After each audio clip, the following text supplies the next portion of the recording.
Bonjour tout le monde, bienvenue au deuxième épisode du Poolcast. On est à quelques heures du début de la saison, fait que ton team de pool devrait être fait. En ce moment, tu penses que ton team c'est de la merde ou c'est le team champion. Il n'y a personne qui pense que son team est moyen. Puis aujourd'hui, au Poolcast, on va te confirmer que ton team c'est de la merde, comme l'année passée, que tu vas finir dans le 5e dernier. Mais ça dérange pas parce que... Oui, ça dérange parce qu'il n'y a rien d'autre dans la vie que ton pool de hockey. Bienvenue au Poolcast.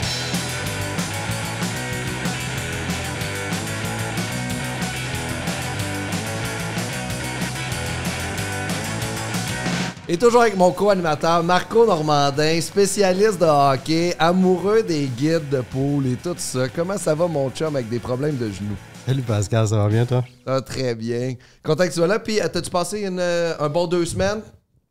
Oui, je me suis fait blâmer beaucoup pour la blessure de Patrick Laine. C'est un peu de ta faute, pour vrai. T'as call-out la blessure de Patrick Laine. Pour ceux qui n'ont pas vu le premier épisode ou ceux qui s'en rappellent pas, dans le premier épisode, t'as callé que Patrick Laine allait être au moins blessé une fois cette année. Oui, minimum. J'avais dit minimum. C'est une assurance. C'est une assurance. Fait que là, on est déjà à 1. Ouais. Fait que s'il revient dans 2 à 3 mois, il y a quand même... il y a encore des chances. Il y a encore des chances pour une deuxième blessure. On va te blâmer. J'avoue que j'aurais pas pensé qu'il se blesserait si tôt, mais j'étais très confiant de ma prédiction. Là. Parfait. Mais en fait, il s'est pas blessé lui-même. Il y a quelqu'un qui l'a blessé. Cédric Paré, c'est un joueur de la Ligue américaine qui jouait contre un joueur de la Ligue nationale. Il essaie juste de garder sa job. Il essaie de survivre dans la Ligue nationale. Un joueur meilleur que lui passe à côté de lui. Il a juste fait un move rapide pour essayer de l'empêcher. Puis... J'ai de la misère à pas être d'accord avec toi. Là. Je pense que c'était exagéré, la réaction des commentateurs, des partisans du Canadien, de tout le monde en général. Ben, pas tout le monde, là, les partisans un peu plus peut-être hargneux, mais je pense que Cédric Paré a essayé de faire un jeu de hockey. Exactement. Puis ça a été trop rapide pour lui, puis il n'a pas Exactement. réussi. Là. Ouais. C'est vraiment juste ça. Là. Toi, Charles Pellerin? Hey, salut les boys! Chucky Pellerino. Qui a envoyé des menaces de mort à la famille de Cédric Paré?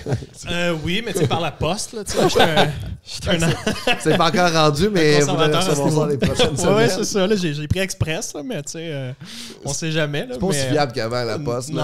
Non, on peut pas se fier là-dessus pour les menaces de mort. Là. Moi, je recommande vraiment les réseaux sociaux, là, si vous voulez quelque chose d'immédiat. D'immédiat et d'efficace. Mais, avec des emojis. Moi, la nuance que j'apporterais, c'est que Cédric Paré... dans son entrevue après la partie, un peu créé un cataclysme. T'sais, je pense qu'il était nerveux, il y avait une espèce de rictus, mais si Cédric avait dit « Hey, mon Dieu, je me sens mal, je voulais seulement l'arrêter. » Écoute, c'est dommage, c'est le genre de jeu qui arrive au hockey. Je pense que l'histoire se serait un peu plus étouffée, mais là, il a eu l'air tellement arrogant. Il a eu l'air au-dessus de ses affaires. Puis on s'entend, l'entrevue est en anglais. Le gars fait jamais d'entrevue à la télé. Fait que clairement, c'est de la nervosité. Ah oui, il était nerveux. Moi, on dirait que quand je l'ai vu, il me faisait pitié. Il me faisait... il me semblait en panique, pas en contrôle de ses émotions. On dirait que moi, je le sentais shaky dans sa voix puis dans ses émotions. Fait que pour moi, cette entrevue-là m'a donné un genre de « Hey, pauvre gars ». Ouais. Ils viennent de se mettre dans une marde qu'il n'aurait jamais voulu être, puis tout ce qu'il voulait, c'est faire le game opener, genre, tu sais. Oui, absolument. Puis, tu sais, mettons, quand Patrick Laine est venu en entrevue parler de sa blessure puis de son choix de ne pas se faire opérer, il a dit que Cédric l'avait texté. Ça, c'est le genre d'information qu'on n'a pas eu non plus dans la semaine. Fait que, tu sais, nous, ce qu'on avait comme information, c'est qu'il n'y a aucun remords. Il n'a pas tenté de le rejoindre. Ouais. C'est sûr que ça aide pas, mais je suis pas pour les menaces de mort. Puis même à ça, là, ça reste un jeu de hockey puis ça glace. Là. Je sais pas pourquoi la famille de Cédric Paré. Je pense que la question, c'est un peu plus comment réglementer les matchs de pré-saison. Parce que Cédric Paré, c'est pas vraiment un gars de la Ligue américaine. C'est un gars de la East Coast en ce moment. Là. Il est entre les deux. C'est pas un gars qui ballotte entre les Marlies puis les Maple Leafs. Fait que c'est sûr que de les mettre dans un contexte où le calibre est dépareillé à ce point-là, ça crée des occasions de blessure. Là. Ça, c'est évident. Fait que, moi, c'est plus là que je me poserais des questions. Comment s'assurer qu'il y a un certain équilibre entre les deux équipes qui s'affrontent? Ben, dans la structure aussi des matchs pré-saison, là, ça s'est remis en question là, dernièrement, là, de combien de matchs pré-saison, qu'est-ce qu'on fait avec nos joueurs. Justement, le Canadien a retiré des joueurs lors du dernier match avec les Sénateurs par peur de blessure. Fait que, ces matchs pré-saison-là devraient servir à quoi dans le futur, selon vous autres? Ben, moi, je pense que ce qui se discute présentement de diminuer les matchs pré-saison puis d'augmenter de 2 matchs dans la saison, je pense que c'est quelque chose qui va arriver. C'est une question de temps. Mais tu sais, le problème avec ça, c'est que les équipes, mettons, qui sont à l'étranger, ne veulent pas mettre leur full line-up parce qu'ils sont à l'étranger, ça ne leur dérange pas. Ouais. Versus les équipes locales, ils mettent leur line-up, leur full line-up parce qu'ils sont à la maison. Fait qu'il va falloir qu'ils s'arrangent entre eux autres pour mettre leur full line-up les deux, ou de mettre des line-up équivalents AHL contre AHL ou des choses comme ça, parce que sinon, il va juste continuer à avoir des blessures comme ça. Puis le Canadien, c'est pas les seuls d'ailleurs. Là. Il y a plusieurs blessures. Aussi qui s'est blessé. Mais Drew Doughty, c'est un accident. C'est un accident, c'est ça. On parle, là, c'est des blessures qui ont été créées par un gars qui va pas jouer dans la ligue. Là. Je trouve qu'il y a quelque chose de différent là-dedans. Il aurait pu se blesser dans une pratique aussi. Mais, tu sais, au minimum, ça te prend un contrat de la Ligue nationale. Je pense pour jouer un match pré-saison de la Ligue nationale. À mon avis, là, ça prendrait au moins ça. Ça éviterait justement ces gars-là qui sont un peu plus de la East Coast. Si tu n'as pas de contrat de la Ligue nationale, tu as un PTO de la Ligue nationale. Peut-être que ça pourrait être la nuance. Moi, tomber à 84 matchs, pour moi, c'est pas la solution. Là. Les gars en jouent déjà 82, plus les séries. C'est énorme. Là. C'est énorme sur le corps. Je trouve qu'on est déjà. Mais si tu enlèves 4 matchs pré-saison, tu en ajoutes 2 de saison. Au moins, c'est des matchs qui comptent que tu joues. Ouais, moi, j'aurais tendance à. d'un match pré-saison n'est pas la même qu'un match en saison. Fait que j'ai l'impression que c'est plus épuisant. Là. T'sais, moi, j'aurais tendance à peut-être augmenter les tournois des recrues, parce que tu veux vraiment départager parmi ces gars-là lesquels ont une chance de jouer leur match en pré-saison, d'être très sélectif à ce niveau-là. Mais moi, de tomber à 84 matchs, j'ai l'impression qu'on débalancerait le classement. Je veux dire, toutes les statistiques antérieures sont basées sur 82. Ça, Là, soudainement, on change la game. On est rendu à 84. Le nombre de points pour aller en série, tout ça change parce que on voulait faire plus d'argent sur 2 games. Mais ce serait bien de faire un genre de, je pense, 3 ou 4 matchs pré-saison où c'est que tout le monde est disponible. Après ça, il faut que tu réduis ton line-up à 30-35 joueurs. Puis ces 30-35 joueurs-là, c'est eux qui jouent les derniers matchs préparatoires. Fait que ça te permet de mettre tes bons joueurs dans le line-up qui leur donnent des temps de répétition puis des temps de jeu. Puis tu as déjà aussi scrappé les joueurs qui vont jouer East Coast, AHL sûr. Fait que déjà là, tu as un line-up plus NHL. Fait que le monde va plus jouer aussi intelligemment pour eux faire l'équipe plutôt que de se faire une place là, qui c'est une bonne idée. Parce qu'on s'entend, c'est un non-sens de Canadien, dernier match pré-saison, qui n'habille pas ses réguliers. Normalement, dernier match pré-saison, tu veux ton full line-up, tu veux voir de quoi ton team a l'air, parce que Ottawa a collé des goons la game d'avant, juste avant la game. Fait que là, tu n'habilles pas tes réguliers parce que tu as peur qu'ils se font blesser. C'est un non-sens. Là, c'est extraordinaire, sachant que Martin Saint-Louis a demandé à ce que Kent Hughes appelle Steve Staios. C'est incroyable qu'ils vont se parler comme ça. On va mettre nos full line-up après le téléphone. La première ligne ne jouera pas. Ben non, mais c'est super intelligent ce qu'il a fait. J'ai fait, hey, wow, quelqu'un genre dans le hockey qui fait comme, on va communiquer avec des mots. Mais ça donne une idée de la réponse, par exemple, qu'il y a eu. Quand il l'a appelé, il a dit non, on met nos goals. On met nos goals.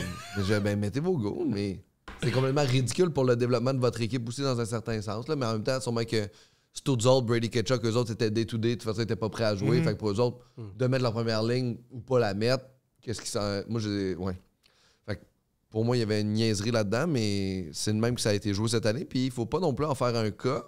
Parce que c'est pas comme ça tous les années. Je me rappelle pas que l'année passée, il y a eu ce genre de phénomène-là. Puis je me rappelle même pas une année antérieure où c'est que le Canadien ou n'importe quelle équipe a décidé de pas faire jouer sa première ligne pour pas affronter les Goons de l'autre bord. Là, je pense qu'on est victime, en fait, du côté mercantile des parties de pré-saison parce qu'on joue seulement contre des rivaux.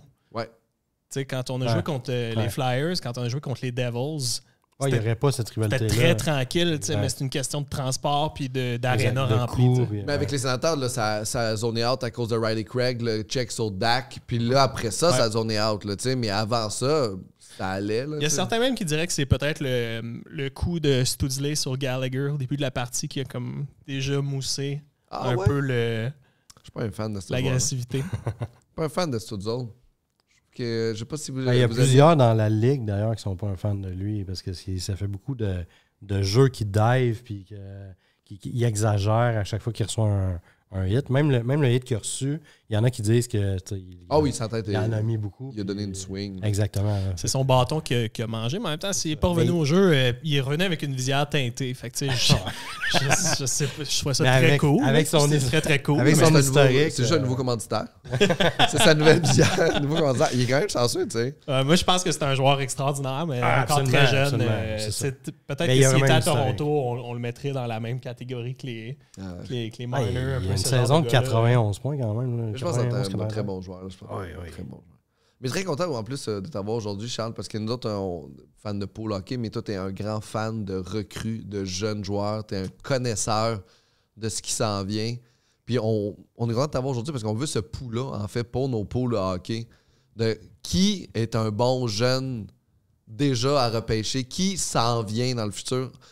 C'est quoi ton impression là, sur, premièrement, les recrues qu'on a eues cette année là, dans les matchs pré-saison? Là, qui s'est démarqué puis qui devrait être un choix logique dans nos pools hockey? Les recrues, c'est vraiment difficile parce qu'au final, il y en a peut-être 12 qui performent comme des joueurs réguliers. Ouais. Fait que, dépendamment de ton pool, si t'es une trentaine, c'est difficile d'aller en chercher. Moi, je pense que les gars les plus évidents, là, on les a nommés. Là, les Stankoven, les Hudson, les Mishkov, Celebrini, c'est tous des gars qui ont sorti. Mais le défi, c'est de trouver la tranche tout juste après, les gars qui vont réussir à performer. Un genre de Brock Faber, en fait, qu'on voyait pas exact. venir. Il y a toujours des surprises. Ouais. Andrew Raycroft à l'époque, pour les nostalgiques. Mais il faut que tu arrives à trouver les sous-estimés. Mettons, moi, un gars que j'ai dans ma mire pour cette année, qui a été blessé au camp, c'est du côté des Jackets, c'est Gavin Brindley. Moi, c'est un gars que je regarde de près. Il n'a sûrement pas été sélectionné dans vos pools, mais si jamais votre recrue, finalement, joue sur la 4, puis dans un mois, il est revenu, moi, ce serait peut-être un switch que je considérerais. Ah ouais, à ce point-là? Ouais, moi, c'est un joueur que j'aime vraiment beaucoup. Justement, tu parles de pool. Dans mon keeper pool, il a été sélectionné en première ronde, d'ailleurs. Je me demandais, avec les jeunes qui ont été repêchés cette année dans la Ligue nationale, ça serait quoi ton top 5, mettons? Tu as un pool, tu repêches des jeunes, tu y vas avec qui? Celebrini en premier, Demidov? OK, juste parmi ceux qui ont été repêchés juste l'année parmi passée. sélectionnés NHL, mettons. Je peux te donner le top 5 qui est sorti dans mon pool. OK, vas-y. Celebrini est sorti premier, Demidov deuxième, t'as Catton troisième, Parek quatrième et Senecki cinquième. Es-tu d'accord avec ce top 5-là? Changerais-tu... C'est bien. Je trouve ça bien, quand même. Je pense que Catton est peut-être un peu trop tôt à mon goût. Je pense que c'est un gars qui va être offensif, mais ça va prendre quelques années, à mon avis. Senecki, je l'aime beaucoup. Moi, personnellement, j'aurais tendance à le mettre peut-être troisième dans ça. Qu'est-ce qu'ils ont vu que les scouts n'avaient pas vu? Qu'est-ce qui a fait en sorte qu'il est sorti 2 ou 3e? Troisième. Ben, tu sais, moi, je pense que c'était comme peut-être les partisans qui le connaissaient moins, mais au niveau de la NHL, il était très connu. Là. Moi, j'étais surpris qu'il soit surpris. Non, mais parce que dans tous les rapports de scout, il n'était pas 3e. C'était pas un joueur. Il était plus loin. C'est un late bloomer quand même. C'est un late bloomer, mais tu sais, son late bloom est arrivé en deuxième moitié de saison. Fait que, en séries éliminatoires de la OHL, ça a été un des meilleurs joueurs. Je pense qu'il produisait un rythme d'environ 110 points par année là, dans la OHL, ce qui est exceptionnel. Puis on parle d'un gars qui va mesurer environ 6 pieds 4 pouces. Mais c'est ça que j'aime de lui, c'est que on dirait que c'est une licorne parce qu'il a toujours été petit. Fait qu'il y a des skills de petits joueurs. Puis là, soudainement, il est devenu gros et grand. Puis là, il est comme un gros et grand joueur avec des skills de petits joueurs. C'est sûr qu'il est dans le moule de Tage Thompson. Ces gars-là, moi, il me faisait beaucoup penser à Perry au même âge. Là. Le coup de patin un peu moins là aujourd'hui, mais des mains exceptionnelles. Moi, je pense que c'est un top 5 là, pour un pool, mais pour un keeper pool, j'aurais tendance à choisir des défenseurs. Moi, un gars comme Ziv Bouhim, je l'aurais choisi dans mon top 5 pour un pool keeper, c'est sûr et certain. Là. Ouais. Fait que là, il y avait ton top 5, mais moi, je veux savoir qu'est-ce que tu pensais des autres aussi. Là. C'est ça. Vas-y. OK. Alors, veux-tu nous les renommer, s'il te plaît? Oui, Celebrini. Ben, premièrement, Celebrini Demidov. Dans l'autre épisode, on avait un segment là-dessus. Qui tu repêches en premier dans ton pool. Puis, on disait qu'il y avait there's a point to be made de repêcher Demidov à cause des médias canadiens, à cause de tout ce qui entoure le Canadien. Puis, il suffit qu'il soit hot pendant une couple de semaines, devient un demi-dieu. Versus Celebrini qui est un choix safe, mais qui a moins d'exposure. Fait que dans un pool, Demidov pourrait prendre plus de valeur que Celebrini. Es-tu d'accord avec ça? Ouais, je suis d'accord. Dépendamment du type de pool. Si on y va avec mise en échec, face-off, etc. Point but, je pense que Demidov peut être un choix très tentant. Moi, le monde qui me demande ça, j'ai tendance à dire, c'est un pool, genre, amuse-toi. Prends celui qui tu vas être le plus content de regarder parce qu'au final, je pense que ça va être relativement proche d'année en année. Je pense pas qu'il va y avoir un gap immense entre les deux. Au niveau de la production offensive. Là, parce qu'au niveau de l'impact, je pense que Celebrini est supérieur.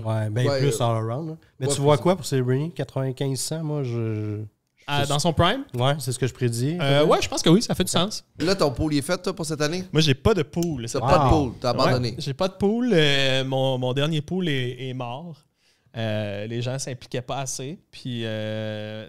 je l'ai gagné souvent. Fait que c'est sûr qu'à un moment donné, c'était comme moins tentant. Tu sais, moi, je le budgétais. Tu sais, mais c'est sûr que quand tu connais un joueur de 4e ligne blessé de Columbus, tu fais comme tu dropperas tous tes joueurs pour ramasser lui. C'est sûr que cette information-là, que j'ai aucune idée c'est qui ce joueur-là. C'est quoi son nom? Gavin Brindley. Je sais même pas d'où il sort. Peu importe il est plus niché, mais il a joué au World Juniors. Je pense qu'il a joué même son année de repêchage. Il a joué pour Team USA. Ouais. Alors que plusieurs autres ne jouaient pas. Il a joué au Michigan. C'est un gars qui a produit énormément. C'est le meilleur ami d'Adam Fantilli. Okay. Puis les deux se retrouvent à Columbus. Fait que je pense qu'ils vont jouer ensemble longtemps. Là. Il a été repêché quelle année, choix repêchage? Je pense que c'est 2022 de mémoire. Puis c'est un choix de 2e ronde. Moi, je l'avais classé dans ma première, mais il a glissé un petit peu plus loin. Puis les Jackets l'ont ramassé. À la joie de Columbus. Comme un petit fruit mûr. Fait que comme tous les joueurs de Columbus, il va être échangé là, parce qu'il est tanné d'être là d'ici 3 ans. Il va aller sur le programme. Puis il va faire... Revenons justement à Patrick Laine. Qui a été repêché sûrement dans plusieurs pools, en fait. Que des gens ont été repêchés dans mon pool aussi avant qu'il se blesse, justement. Qu'est-ce qu'on attend pour remplacer ce gars-là? C'est qui va remplacer chez le Canadien? Là, qu'on a jasé un peu tantôt, là, Armia, mais c'est pas un remplaçant. Là, pour moi, je pense que ça va être à l'interne. Il ne fera pas d'échange pour essayer de chercher un autre joueur. Ça va vraiment être un joueur à l'interne. Mais qui va mettre là? Je pense qu'Armia, il a bien fini la saison. Je pense qu'il est capable de... C'est pas un joueur populaire, mais je pense que le long des bandes, il est excellent. C'est un joueur plate un peu, mais il est efficace. Fait que je pense qu'il pourrait faire la job en attendant pendant quelques semaines / mois.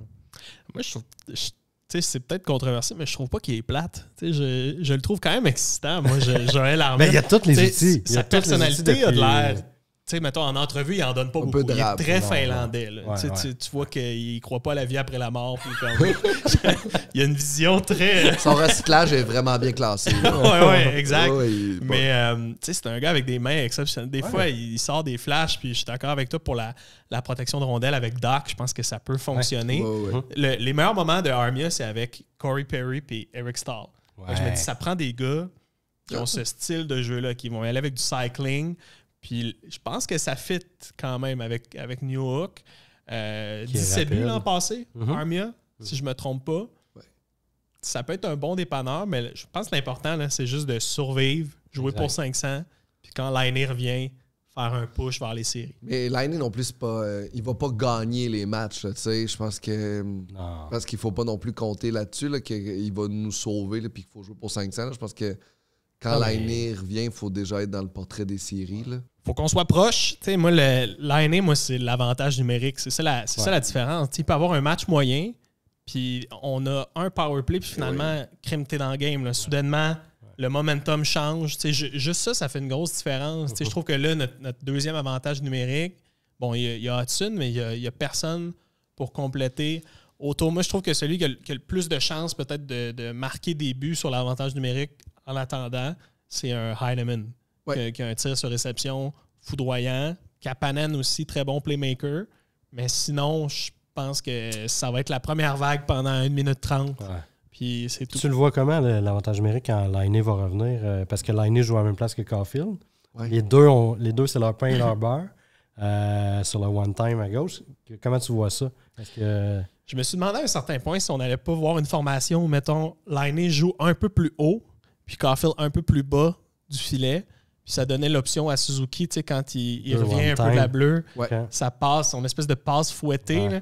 Je me dis, il y aurait les deux options. Il pourrait facilement curler là ou là. Puis on a deux options de tir, mais en même temps... tu divises tes forces sur... Exact, c'est peut-être plus facile à couvrir parce que les deux sont sur le côté, sont du même bord. Fait que je sais pas comment ils vont le faire. D'après moi, ils vont isoler les deux. Comme ça...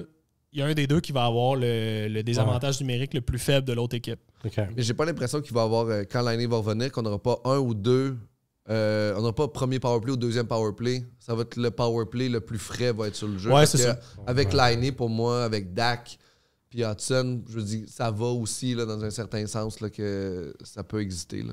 Ouais, puis mettons, c'était Suzuki, Slav, Caulfield, ça à la glace. Ça fait 1 minute 15 qu'ils sont là. Exact. T'es content d'envoyer la deuxième vague, puis tu te dis, hey, au pire, je vais juste mettre Suzuki aujourd'hui avec cette vague-là. Ouais. Ou sur cet avantage numérique-là, on insère Suzuki, puis là, ça change la donne. Ben, le fait qu'on ait Hudson, ça nous donne un deuxième powerplay, parce qu'avant, on avait juste Matheson, puis deuxième powerplay, on avait David Savard. Exactement. Moi, j'ai, mettons, 3 critiques de Madison sur l'avantage numérique.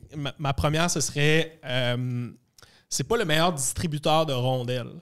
Fait que, c'est un gars qui patine très, très bien, qui va manœuvrer avec la rondelle le long de la ligne bleue, mais c'est pas le gars le plus précis. J'ai pas l'impression qu'il t'a mis à bonne place pour le tir sur réception.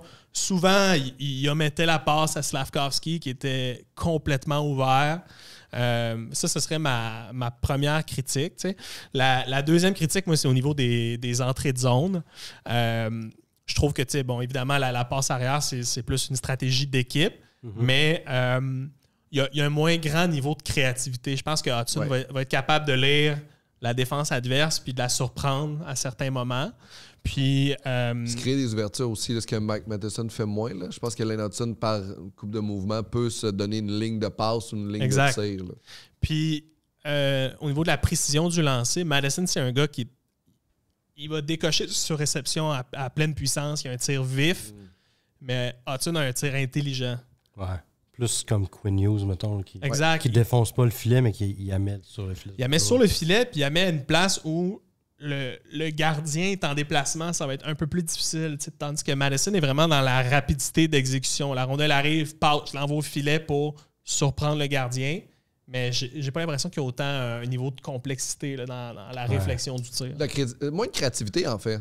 Plus un joueur... Nord-Sud, là, tandis que Lane Hudson, très mobile. C'est un... Bonjour tout le monde. Y a-t-il des joueurs, vous autres, dans la pré-saison, qui ont perdu de la valeur dans vos poules de hockey, qui est des joueurs que vous faites, avoir su, je l'ai pas pris, ou genre, finalement, il n'est pas en shape de ce qu'on pensait qu'elle allait être? Moi, j'accorde pas tant d'importance que ça à la pré-saison. Okay. En fait, moi, quand je pense à la pré-saison, les gens s'excitent souvent sur les stats qu'un joueur va chercher en pré-saison. Ouais. Moi, j'ai 2 mots pour ces gens-là. Ty Ratty. Je sais pas si vous ben oui, mon Dieu. Une année, il avait tout arraché à Edmonton. On s'attendait à ce que ça soit qu'il y ait une saison incroyable avec McDavid, Draisaitl. Puis tout le monde l'a pris dans leur pool. Ça sortait en première ronde, tout ça. Puis il a fini la saison, je pense que c'est 12 points en 50 matchs. Ça a été une catastrophe. Fait que ça vaut ce que ça vaut, mais c'est un bon indicateur parfois sur certaines choses. Exemple, Matvei Michkov. Oui. Tout le monde était inquiet de lui, pré-saison. John Tortorella, qu'est-ce que ça va donner avec lui? Finalement, tout va bien pré-saison. Tortorella a l'air à l'adorer. Mais qu'est-ce que ça nous dit justement la pré-saison? Si on ne lui donne pas d'importance, on s'en fout. Ça nous dit au moins que la relation a l'air bien. Puis surtout avec les déclarations de Tortorella, ceux qui étaient inquiets que ça allait être un shit show, on dirait que Tortorella, il sait que ça ne deviendra jamais un joueur complet, mais il va le prendre pour ce qu'il donne, puis il va essayer de le rendre comme un joueur de hockey plus un peu, là, on va dire. Ça prend une conférence de presse avant que ça devienne un shit show. Ouais, c'est ça. Là, on est content, là, mais à un moment donné, il file pas bien. Là, son café était trop frais, puis il va faire Michkov is a piece of shit. Ben oui, il retourne. Mais toi, tu l'avais rencontré, Michkov. Ouais, je l'ai rencontré. Moi, je pense que ce qu'il l'aide en ce moment, c'est qu'il parle pas anglais. Il est pas capable de répondre à Tortorella. Tortorella, OK, alright. Vas-y, c'est beau. Mais tu sais, est-ce que... je me rappelle quand tu avais raconté que tu avais rencontré les deux, Michkov et Reinbacher. Est-ce que c'était-tu avant Je les ai vus au repêchage. Au repêchage. Même. OK, c'est bon. C'était quoi ton feeling par rapport à ces deux joueurs-là? On a-tu repêché le meilleur joueur? Faudrait définir. OK, mieux. On a-tu repêché le joueur qui va le plus aider le Canadien à remporter une coupe? Considérant la sélection de Demidov, absolument. Okay. Moi, ça m'a réconcilié un petit peu avec la décision, le fait qu'on a drafté Demidov l'année suivante. J'étais comme, tu sais, parce que je peux comprendre que Demidov versus Michkov, Demidov est un meilleur fit avec le Canadien. Une personnalité moins forte, peut-être que Michkov. Donc, je pouvais comprendre Reinbacher, défenseur droitier, c'est une rareté dans la Ligue nationale, mais c'est pas fair de comparer un joueur de potentiellement 100 plus points à un défenseur droitier qu'on va juste voir son vrai potentiel dans 4 ou 5 ans. Mais toi, est-ce que tu referais ce choix-là, Reinbacher over Michkov, avec ce qu'on sait maintenant? J'ai besoin de savoir comment il va revenir de sa blessure. T'sais, au niveau de sa santé, ça va être quoi l'impact? Mais aujourd'hui, je ferais le même choix. OK. Et t'aurais-tu fait ce choix-là de Reinbacher en 5e? Oui. Absolument. Cool. Moi, c'était le joueur que j'avais ciblé, considérant tout ce qu'on entendait de Michkov. Moi, quand je les ai rencontrés, Michkov, c'est un gars très confiant, à la limite arrogant, un peu imbu de lui-même. C'est un gars qui semble s'apprécier énormément. Ouais. Reinbacher, à l'opposé, on est dans l'humilité. C'est ça, c'est l'extrême opposé, j'ai l'impression. Exact. C'est un gars qui joue en Suisse. Il est très suisse dans son caractère, pas vouloir déplaire, pas vouloir commettre d'erreurs. Ah, bien les choses. Fait que je suis pas surpris de voir un Michkov débarquer, montrer l'étendue de sa palette, puis éblouir tout le monde. Puis en parallèle, avoir un Reinbacher qui joue de manière plus modeste, plus simple, efficace. Moi, ça ne m'étonne pas du tout. Mais pour avoir vu Reinbacher jouer avec l'équipe autrichienne, surtout, mettons, cet été, là, dans l'espèce de tournoi de qualification olympique, Reinbacher a tellement de talent. T'sais, au niveau de son développement, là, c'est vraiment lui faire comprendre qu'il est exceptionnel. Il sait pas qu'il est bon. Exactement. Wow. C'est comme les gros Christy chiens qui ont peur des caniches. Oui. C'est ça pour moi, Reinbacher, en ce moment. Je pense que ça va devenir un défenseur efficace. Il va faire la job. On pense-tu à Gustav Forsling, peut-être? Moi, je pense que vous le voyez trop petit. C'est un gars... Il a tellement de talent. T'sais, même au niveau offensif, là, moi, ce qui m'épate de lui, là, c'est la capacité à effectuer un jeu défensif à la Kaelin Goulet, fort, efficace, physique, puis après ça, d'être capable de décoller comme il fait. Je pense que quand il va comprendre un peu mieux avec ses coéquipiers comment ça fonctionne, l'offensive va sortir. En ce moment, il y a un bon tir, mais je pense qu'il peut aller chercher 5 à 10% de plus. Puis ça change tout pour lui. Son jeu par excellence, c'est le give and go à la ligne bleue.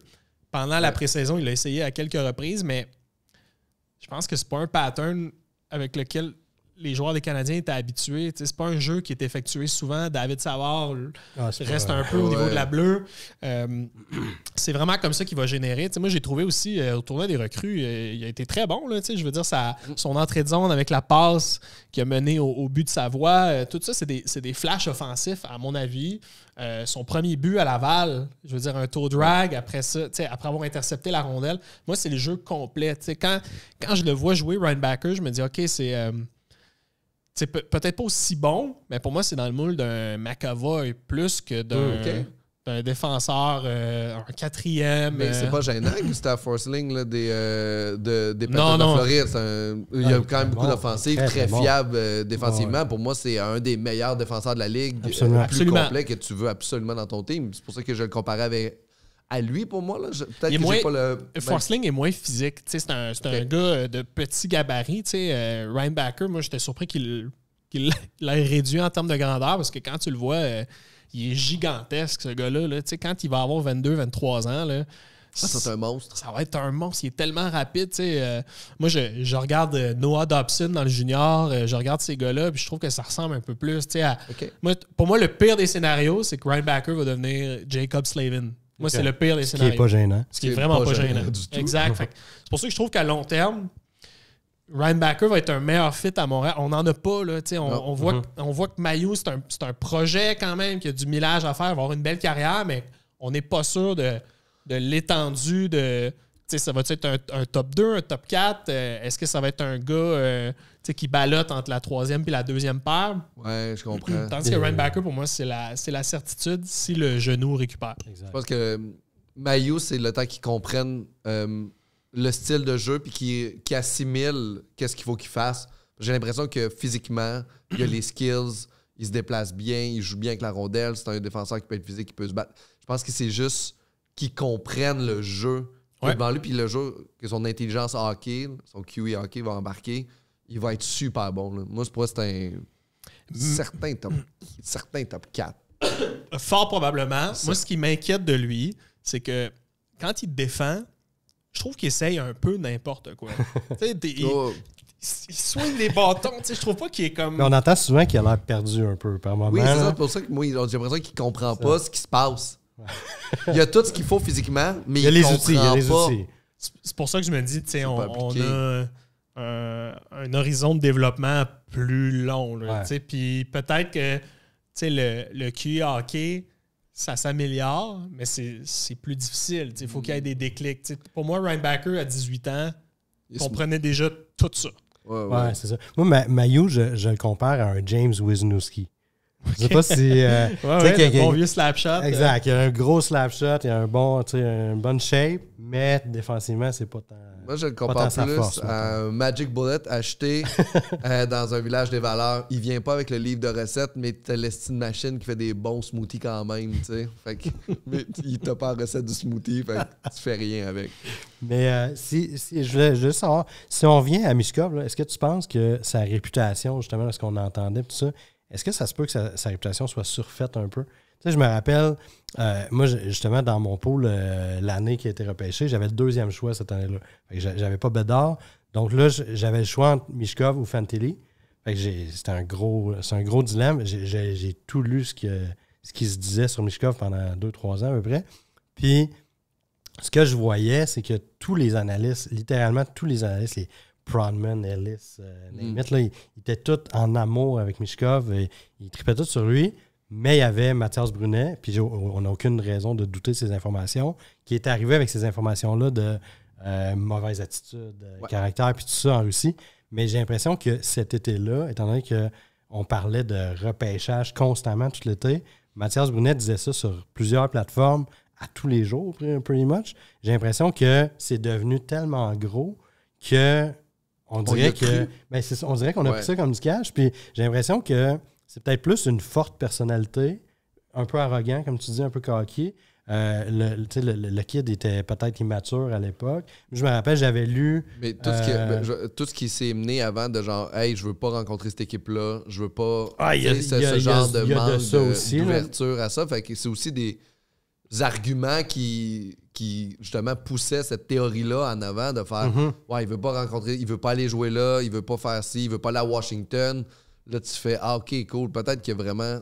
Puis ce que j'avais lu aussi, ses coéquipiers dans son équipe qui disaient depuis la mort de son père, il est comme devenu l'homme de la famille. Là. Il a fallu qu'il prenne soin de sa famille. Ça l'a fait maturer beaucoup, puis il était comme une autre personne complètement. Fait que c'est pour ça que je me dis, est-ce que.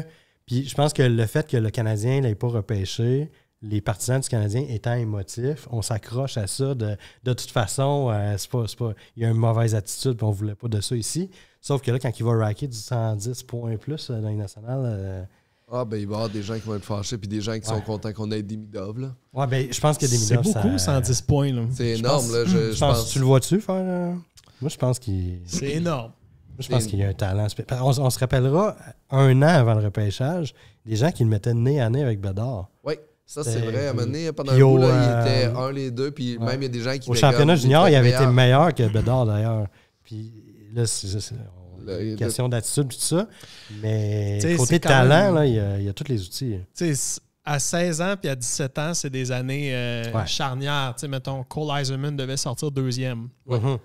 Ou premier devant Celebrini. Puis finalement, il y en a un qui s'est séparé du lot. Ouais.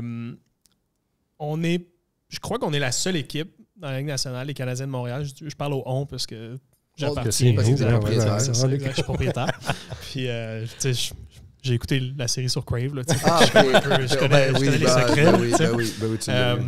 Mais on est la seule équipe avec un recruteur-chef d'origine russe. Ouais. Et on avait l'occasion de le choisir. Ouais. Le père de Nick Bobrov fait partie de l'organisation du SKA. C'est un membre important. Ouais.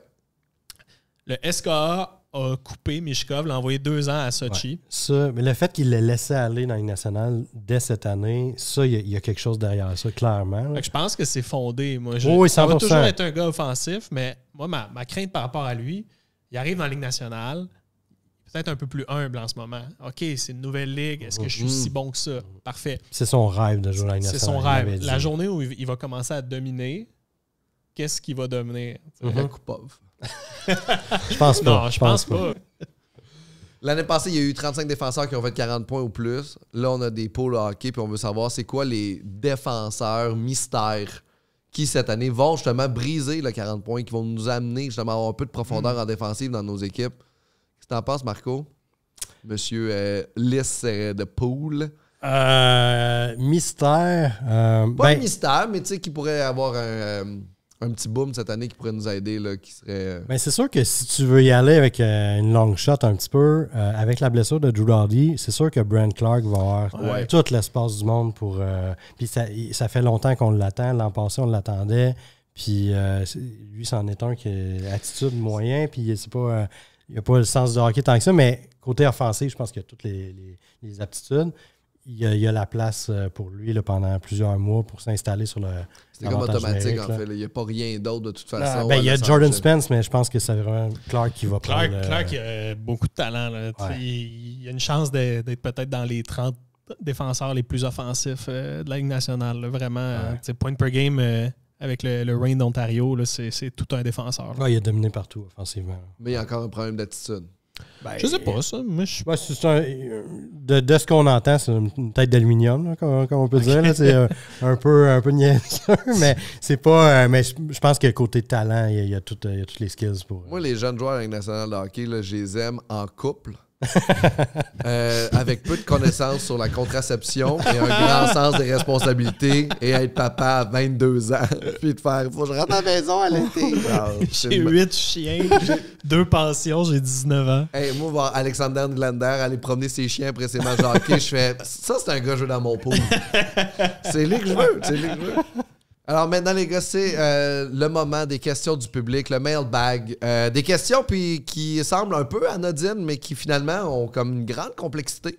La première que j'ai reçue, c'est un pooler qui s'appelle Max. Il y a un duo, lui, dans son pool qui s'appelle Boldy Kaprizov, qu'on connaît, des 2 excellents joueurs du Minnesota. Il se fait offrir Elias Pettersson puis JT Miller en échange. Puis c'est un pool keeper, fait que dans le fond, c'est pour la vie, là. Ils vont vivre et mourir avec le joueur. Qu'est-ce que vous feriez, vous autres? C'est quoi votre duo préféré, en fait? Ben moi, j'adore Matt Boldy. Je suis un gros fan de lui. Je pense qu'il a un gros potentiel.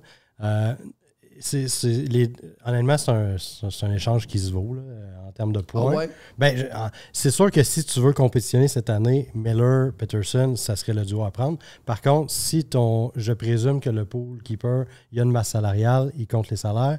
Le contrat de Matt Boldy est un des plus beaux contrats de la Ligue nationale. Donc, juste pour ça, si tu y vas dans le long terme, je pencherai là-dessus. Mais sinon, si tu y vas pour cette année, tu veux gagner cette année, le duo des Canucks pour moi.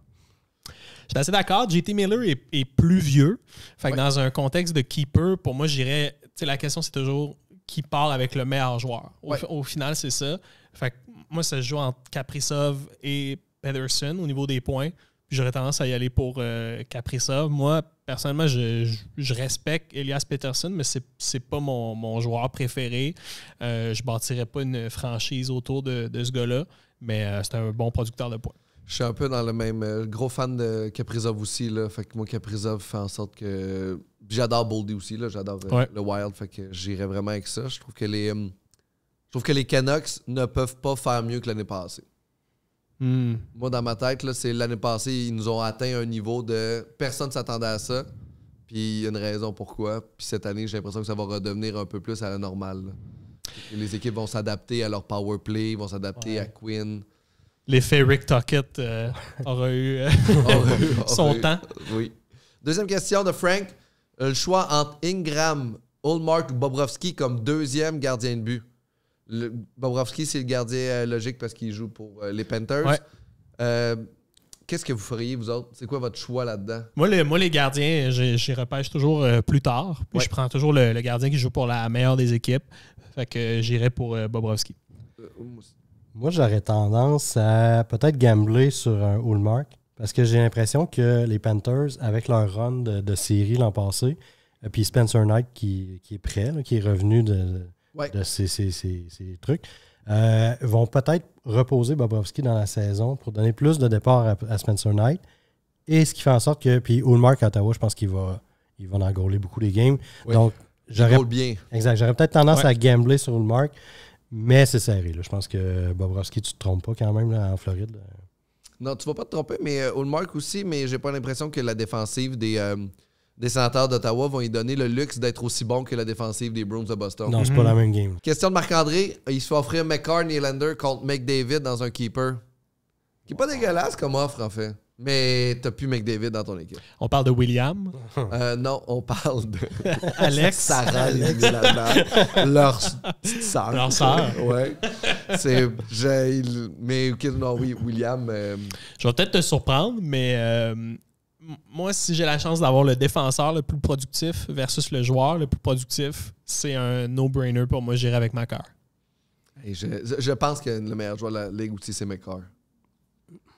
Ben moi, j'ai McDavid dans mon pool. Oui. Puis, justement, je pense que le moment pour échanger McDavid, c'est dans la prochaine année. Parce qu'il va y rester... Là, il reste 2 ans à son contrat avant qu'il signe son nouveau contrat qui va gagner probablement 15 millions environ par année. Donc, tu veux l'échange. Si tu veux avoir le maximum, le retour maximum pour lui, il faut que tu l'échanges. Au moins que tu te donnes une année de contrat à rabais à son acheteur pour avoir le maximum. Tu ne l'échanges pas quand il vient de signer son nouveau contrat. Donc, moi, je vais l'échanger dans mon pool à la fin de la saison. Là. OK, toi, c'est déjà prévu. Oui. Parce que ensuite de ça, je vais rebâtir. Tout ça, donc c'est déjà prévu là, de faire ça. Donc toi, c'est vraiment dans une perspective salariale. Oui, parce que si tu l'échanges à partir du moment où il va signer à 15 millions, par exemple, ben là, tu vas avoir un petit peu moins en retour. Puis, fait que je pense que le moment optimal pour l'échanger, ça serait vraiment dans la prochaine année. Là. Moi, j'ai échangé McCarr dans mon pool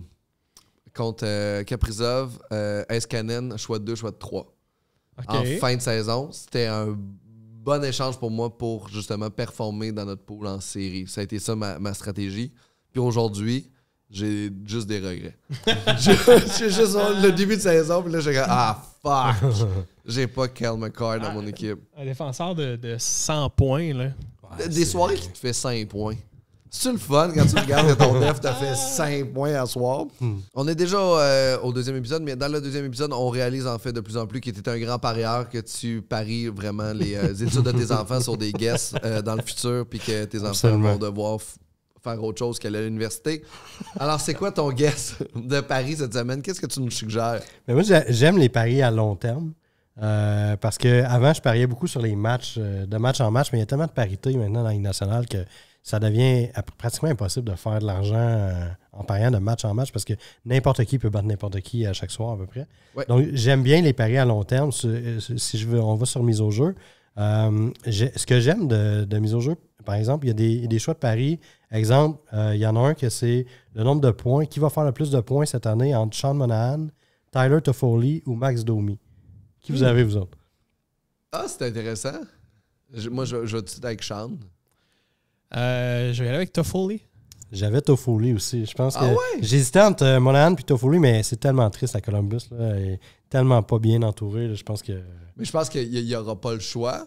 Je pense que toute l'attaque va tourner autour de lui puis Fantilli. Je pense que Toffoli, il performe vraiment bien quand il n'y a pas d'attente envers lui. Tu sais, quand il arrive dans une équipe mauvaise, là, il y a des attentes quand même. C'est rendu lui le Oui, mais il va être premier PP, premier centre quand même. Premier trio, puis premier PP. Puis il y a aussi le fait que Sean Monahan, gros risque de blessure. On se le cachera pas. Là. Il y a une grosse historique de blessures. Et juste pour ça, ça me fait pencher vers Toffoli. Toffoli a produit sur 82 matchs. Exactement. Depuis plusieurs saisons. Là. Fait que moi, j'aurais tendance à. Moi, j'aurais tendance à pas m'obstiner avec vous deux, mais je vais le faire quand même. C'est un bon choix. Les deux, la cote est égale. En pour passant à 2,45 chacun. Donc, moi, je pense vers Toffoli. On dirait que, ouais. Finalement, ça va être Domi. Domi. On l'aime beaucoup. Maintenant, on est rendu au segment défi Marco, Pascal. On a un segment aussi qu'on se met au défi à chaque semaine. Toi, tu m'aides. Lui, il est tout seul. Okay. C'est vraiment ça l'objectif. Cette semaine, notre défi, on a 5 questions. On attribue 1 point au prochain épisode à chacune des questions. Puis on va déterminer à prochain épisode qui gagne. T'sais. Veux-tu savoir la première question? Oui, s'il te plaît. Parfait. Au prochain épisode, qui trônera au sommet des marqueurs? Pas le droit de dire McDavid. OK. J'irai avec Nikita Kucherov. Ouh, très mauvais choix. C'est jamais ça. En début de saison, là, ça va être Vincent Trocheck. Ah, tu parles? Moi, j'irais avec Jack Hughes. Ah, c'est bon aussi. Moi, ça serait Jack. Il a tout le temps des bons débuts de saison, puis après, c'est jusqu'à temps qu'il se blesse, c'est ça. Au prochain épisode, qui trônera au sommet des buteurs? Pas le droit de répondre à Austin Matthews.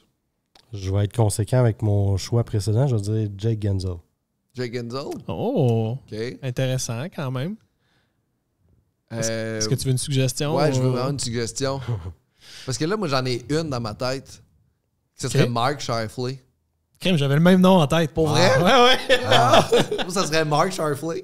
OK. Mark Scheifele. Pas Mark Scheifele. Mark Scheifele. C'est un joueur de 7e trio. Qui sera le défenseur avec le plus de points au prochain épisode? Je vais être encore conséquent. Je vais aller avec Victor Hedman. Ah ouais, OK. Je sais pas qu'est-ce que t'as avec le Lightning de Tampa Bay, mais ça, ils seront très pas bons cette année. Ah, je pense pas, moi. OK, parfait. Je pense qu'ils vont être solides, mais bref, je m'attends quand même à une baisse de régime. Défenseur, je vais aller avec Quinn Hughes. Fait on va y aller. Moi, je vais y aller avec Quinn. On a deux frères dans notre affaire. Nommez les 3 équipes qui ont le plus de chances d'être invaincues au prochain épisode. Oh. Ah, mais c'est sûr que on a... je vais te laisser aller en premier. Mais moi, j'ai 3 équipes. 3 équipes invaincues. Moi, je les ai mes 3. Là. Est-ce que Swayman à Boston va être sensationnel ou rouillé? Je pense qu'il va peut-être être rouillé un peu. 3 équipes. Attends une minute. Moi, je pense que Swayman a signé un contrat de 8 ans, puis il va se venger pendant 8 ans en laissant passer, en ayant une moyenne de 815 pour se venger de juste le printemps passé qu'on fait comme c'est un deuxième gardien, il est pas si bon que ça, puis là, il est encore sur le cœur. Il y a 8 ans de vengeance devant lui. OK, je vais y aller avec... faut en nommer 3 chacun? 3 chacun. Okay, on peut se répéter, là, mais c'est celui qui en a le plus, c'est 3. Moi, je crois vraiment au Utah HC cette année. Je pense qu'ils vont surprendre bien du monde. Fait qu'ils vont être invaincus après une semaine. Je m'attends à un gros début de saison. Effectivement. Le hype du début, je pense qu'ils vont starter fort. Puis, t'en as-tu 2 autres? Sinon, je pense que les Rangers sont bien positionnés. Panarin est blessé. Ah ben finalement, il est day-to-day. Ça devrait être bien. Un 3e, j'irai avec... je vais y aller avec le Lightning. On va rester là. J'aime tellement pas le Lightning, mais je comprends. Nous autres, on y va avec quoi? Moi, j'aurais tendance à prendre les Devils. Oui, ils ont déjà 2 victoires. Ça va bien quand même. Ils ont joué contre les Sabres. Fait que c'est sûr qu'ils avaient gagné 2 victoires. Là. Mais je suis d'accord avec toi. Les Devils m'inspirent beaucoup aussi. Moi, je pense que les Bruins, l'addition de Lindholm et Zadorov va porter fruit. Souvent, c'est une équipe rodée. Là. Fait que je m'attends à un bon début de saison. Puis j'irai peut-être avec une équipe de l'Ouest. Là. Ça fait beaucoup d'équipes de l'Est dans notre sélection. Là. Mais j'irai avec les Panthers, moi, on dirait. OK. Mais je sais pas si, en plus, on n'a pas des équipes qui jouent contre. Fait que déjà là, si les Devils jouent contre les Panthers, c'est fini. Fait que c'est là que ça vient un peu de la merde. Je vais dire les Stars, moi. Les Stars, oui, c'est sûr. Les Stars, c'est un très bon pick. Mais j'irais quasiment avec Stars, Oilers, puis Devils. Très bon. Moi, ça serait ça, mes 3. Parce que Oilers sont en colère. Les Stars sont en colère. Puis les Devils, ben, sont bons là, cette année. Quelle sera la fiche du Canadien au prochain épisode? Le Canadien doit jouer 3 matchs. Non, on a en 2 fait, semaines. sur 2 semaines, j'avais calculé, c'est 7 matchs. 7 matchs. Moi, j'irais avec 3-3-1. 3-3-1. Je vais dire 3-4. 3-4. Hey, moi, j'étais tellement triste, je disais un 2-5. Ça se peut. Honnêtement, ça se peut. Moi, c'était un 2-5. Le pré-saison m'a tellement pas convaincu. En même temps, à 5 contre 5, on a été très solide. On n'a jamais eu notre défense complète. Moi, j'ai adoré le camp de Struble. Moi, c'est comme mon... c'est ma carte cachée là, pour les Canadiens au niveau de la stabilité. Même qu'à long terme, je me dis, crème, ça peut peut-être être intéressant de le voir à droite avec un Goulet, si jamais on veut remettre Goulet de son bon côté. Ouais. OK, t'as raison. 6-1. Struble va faire la différence. 6-1. Non, mais Dak, Hudson, il y a quand même beaucoup d'éléments. T'as raison. 5-2. Mais on a Christian Dvorak. 1-6. Fuck! mais non, je suis un gros fan de Dak aussi, là, c'est ça ici, mais ouais, je dirais un 3-4. Je vais y aller avec 3-4. Je vais être plus optimiste. J'étais un peu trop 2-5, c'était pas très positif. Puis sinon, en terminant, j'aimerais juste avoir un petit heads-up sur les blessures qu'on a eues déjà en pré-saison, des joueurs importants qui sont plus là. Pour plusieurs semaines, des mois, qu'est-ce qu'on fait? Mais là, on parlait de Drew Doughty tantôt, qui est blessé pendant plusieurs mois, plusieurs semaines, 3 mois, je pense, de mémoire. On parlait de Brent Clark qui va prendre sa place, donc c'est un excellent choix. Sinon, aujourd'hui, on a vu Yegor Sharangovich à Calgary qui a été placé sur la liste des blessés. Alors, attention à ça. On a aussi Boone Jenner, qui est... c'est une catastrophe à Columbus, là. Il est blessé à très long terme. Oh shit! On n'a pas le temps exact, là, mais j'écoutais Elliot Friedman d'ailleurs qui en parlait. C'est de très, très mauvaises nouvelles. Et il demande une deuxième opinion. Ça sent pas bon là, dans son cas. Là, fait que, ça peut-être être une année hors concours pour les Jackets? On peut-tu comme... Non, mais ils vont jouer dans la HL finalement, mi-saison.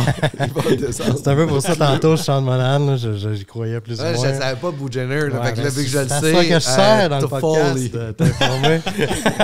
Ça va être difficile. Sinon, on a Gigi Peterka à Buffalo qui s'est blessé dans le c'est John Jason. C'est important qu'on dise son nom. C'est John Jason. Il s'est blessé, commotion cérébrale.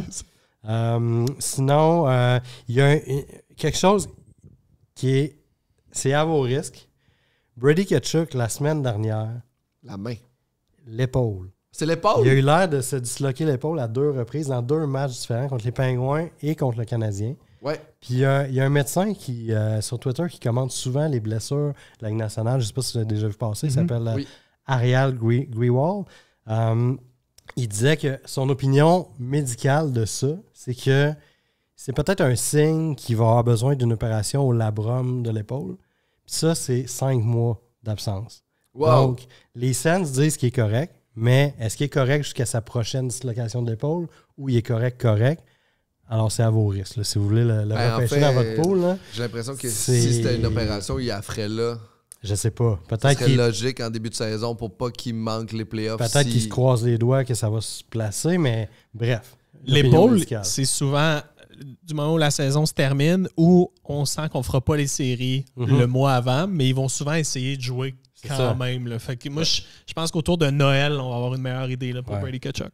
Soyez conscients de ça quand vous faites vos choix de pool. Ça pourrait être une catastrophe là, dans votre pool. Donc, drafter selon. Puis c'est pas non plus un joueur qui va faire attention à son corps. C'est un joueur qui joue à 700%. Fait que c'est pas quelqu'un qui va éviter les mises en échec pour faire attention. Exactement. Puis j'irais dire aussi un Brand Marchand qui a été opéré 3 fois cet été. Pas eu un gros camp, il n'a pas joué tant que ça. 3 fois? 3 fois. 3 opérations différentes cet été. Ouais. Donc, puis il est rendu à 36 ans. Donc, attendez-vous une baisse de régime, à mon avis. Là, sur, ils vont peut-être regretter de l'avoir confirmé sur Équipe Canada cet hiver. Peut-être, c'est vrai. Ouais. Puis, je dirais à l'inverse, la semaine passée, je parlais dans mes cartes cachées. Je parlais d'Anthony Mantha à Calgary. Oui. J'ai un ami qui connaît la famille de Jonathan Huberdeau. Puis je disais à Anthony Mantha dans l'autre épisode parce que c'est un bon ami de Jonathan Huberdeau. Puis ils ont été le chercher pour qu'il joue avec lui.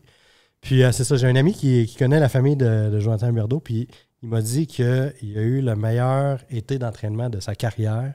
Il veut vraiment rebondir. Dès que la saison était finie, il était de retour dans le gym, pas de vacances. Il est focus cette saison. Donc, Jonathan Huberdeau pourrait rebondir cette saison. Alors, est-ce que Jonathan Huberdeau sera la seule lumière de Calgary pendant tout l'hiver? Qui sait? Dans cet environnement triste des prairies. Je vous le souhaite.